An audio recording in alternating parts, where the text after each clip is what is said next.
ನಮಸ್ತೆ ಸ್ನೇಹಿತರೆ. ಏಕಾದಶಿಯಂದು ಏನು ಮಾಡಬೇಕು ಮತ್ತು ಏನು ಮಾಡಬಾರದು ಎಂಬುದನ್ನು ತಿಳಿಯೋಣ. ಏಕಾದಶಿಯ ದಿನದಂದು ಕೋಪಗೊಳ್ಳದೆ ಸಿಹಿಯಾದ ಮಾತುಗಳನ್ನಾಡಬೇಕು.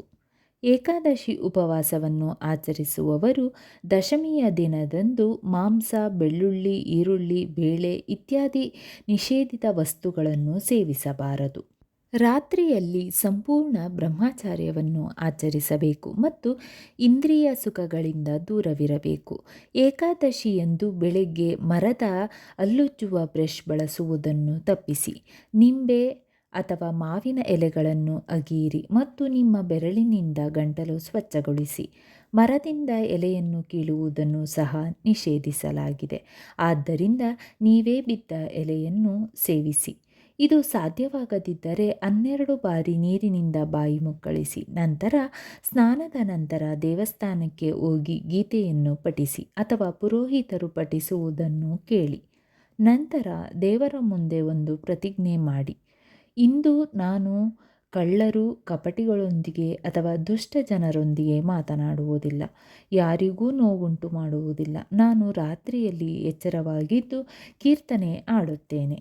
ಅದಾದ ನಂತರ ಓಂ ನಮೋ ಭಗವತೆ ವಾಸುದೇವಾಯ ಎಂಬ 12 ಮಂತ್ರಗಳನ್ನು ಪಠಿಸಿ. ರಾಮ, ಕೃಷ್ಣ, ನಾರಾಯಣ ಇತ್ಯಾದಿ ವಿಷ್ಣುವಿನ ಸಹಸ್ರನಾಮವನ್ನು ನಿಮ್ಮ ಕಂಠಕ್ಕೆ ಆಭರಣವನ್ನಾಗಿ ಮಾಡಿಕೊಳ್ಳಿ. ವಿಷ್ಣುವನ್ನು ಸ್ಮರಿಸಿ ಪ್ರಾರ್ಥಿಸಿ. ಓ ತ್ರಿಲೋಕಿನಾಥ, ನನ್ನ ಗೌರವವು ನಿನ್ನ ಕೈಯಲ್ಲಿದೆ.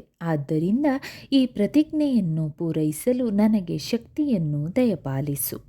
ನೀವು ತಪ್ಪಾಗಿ ನಿಂದಕರೊಂದಿಗೆ ಮಾತನಾಡಿದರೆ ಸೂರ್ಯನಾರಾಯಣರನ್ನು ಭೇಟಿ ಮಾಡಿ ಧೂಪ ಮತ್ತು ದೀಪಗಳಿಂದ ಹರಿಯನ್ನು ಪೂಜಿಸಿ ಕ್ಷಮೆಯಾಚಿಸಬೇಕು. ಏಕಾದಶಿಯ ದಿನದಂದು ಮನೆ ಗುಡಿಸಬಾರದು, ಏಕೆಂದರೆ ಇರುವೆಗಳು ಇತ್ಯಾದಿ ಸೂಕ್ಷ್ಮ ಜೀವಿಗಳು ಸಾಯುವ ಭಯವಿರುತ್ತದೆ. ಈ ದಿನ ಕೂದಲು ಕತ್ತರಿಸಬಾರದು. ಹೆಚ್ಚು ಮಾತನಾಡಬೇಡಿ. ಅತಿಯಾಗಿ ಮಾತನಾಡುವುದರಿಂದ ಅನಗತ್ಯ ಪದಗಳು ತಪ್ಪಿಸಿಕೊಳ್ಳಬಹುದು. ಈ ದಿನ ನಿಮ್ಮಿಂದ ಸಾಧ್ಯವಾದಷ್ಟು ದಾನ ಮಾಡಿ, ಆದರೆ ಯಾರು ಅರ್ಪಿಸುವ ಆಹಾರವನ್ನು ಎಂದಿಗೂ ಸ್ವೀಕರಿಸಬೇಡಿ. ದಶಮಿಯೊಂದಿಗೆ ಏಕಾದಶಿಯನ್ನು ಸೇರಿಸಿದರೆ ಶುಭವೆಂದು ಪರಿಗಣಿಸಲಾಗುತ್ತದೆ. ವೈಷ್ಣವರು ಸೂಕ್ತ ದ್ವಾದಶಿ ಉಪವಾಸದ ಜೊತೆಗೆ ಏಕಾದಶಿ ಉಪವಾಸವನ್ನು ಆಚರಿಸಬೇಕು. ತ್ರಯೋದಶಿಗೆ ಮೊದಲು ಉಪವಾಸವನ್ನು ಮುಕ್ತಾಯಗೊಳಿಸಬೇಕು.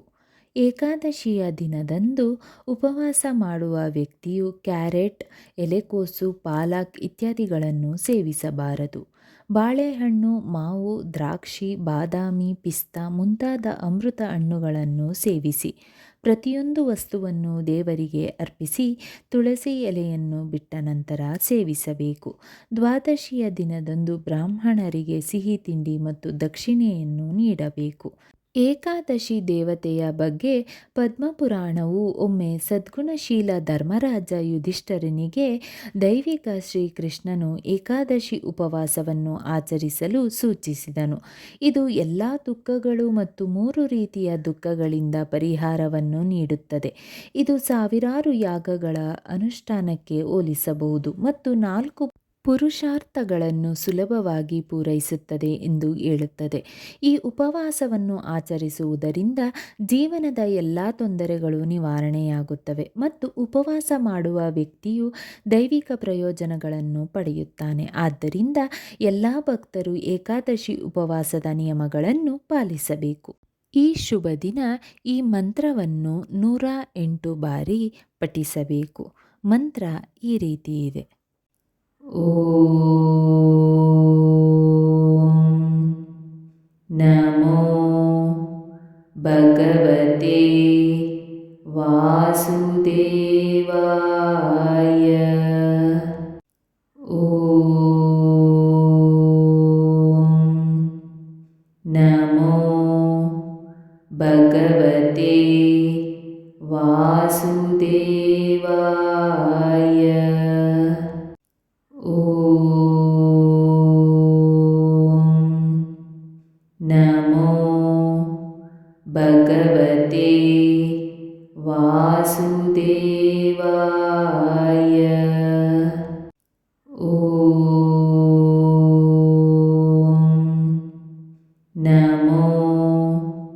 ಭಗವತೆ ವಾಸುದೇವಾಯ.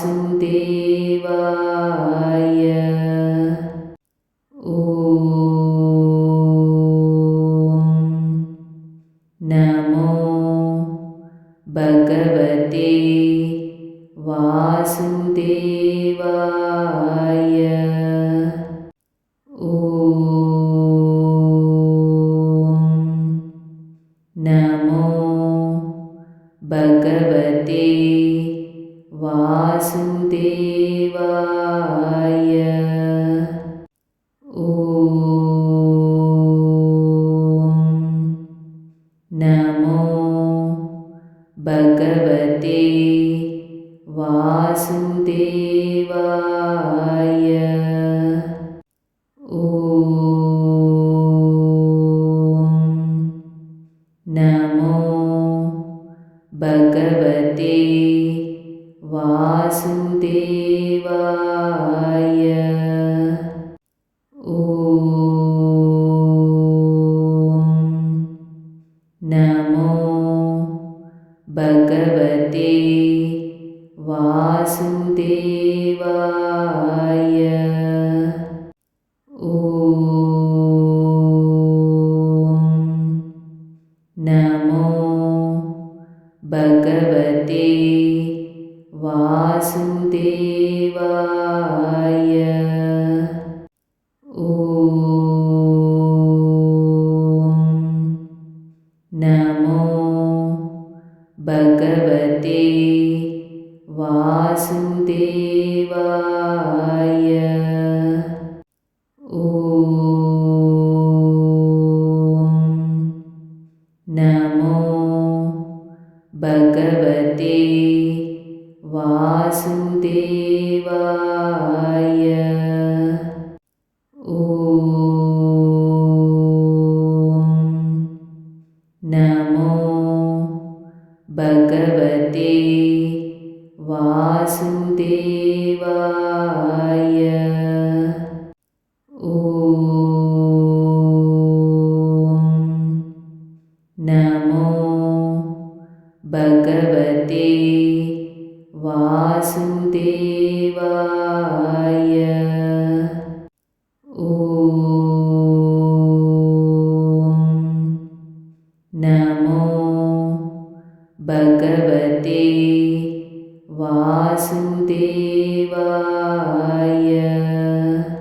ಸ್ನೇಹಿತರೆ, ಈ ವಿಡಿಯೋ ಇಷ್ಟವಾದಲ್ಲಿ ಲೈಕ್, ಶೇರ್ ಆ್ಯಂಡ್ ಕಾಮೆಂಟ್ ಮಾಡಿ. ಮುಂದಿನ ವಿಡಿಯೋಸ್ಗಳಿಗಾಗಿ ಚಾನಲ್ ಅನ್ನು ಸಬ್ಸ್ಕ್ರೈಬ್ ಮಾಡಿ. ಧನ್ಯವಾದಗಳು.